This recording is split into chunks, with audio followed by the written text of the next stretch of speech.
This story is called The King and His Prime Minister by Abdurrahim El-Maqueri. There was once a king who had a prime minister who was called It's Good.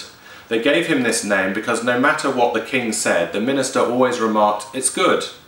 One day the prime minister met the king in the garden of his great palace, where he found him idly chopping a small strip of bamboo with his dagger.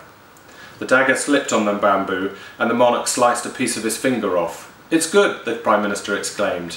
The sovereign wrapped a bandage round his finger, but he did not think it was good at all. In fact, he was so angry that he ordered the politician to be locked up in prison and left there to rot. Some days later, the king wanted to get away from all his problems and the endless intrigue in the palace, so he decided to make a voyage by sea. He boarded a ship and sailed away. After many days on the ocean waves, the vessel came to an island. When the king arrived at the island, he thought it was a beautiful place and disembarked on his own. But no sooner had he left the boat than he met some natives. They warned the king that on this island strangers are always captured and sacrificed at dawn the next day. Before the king even had time to think about this, he saw a group of fierce-looking soldiers running towards him.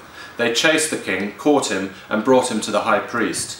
Now it was the tradition on the island that before they killed anyone, the high priest would check to see if he would make a good sacrifice. So the soldiers took off the king's clothes to see whether anything was missing, because you cannot sacrifice a body which is not complete.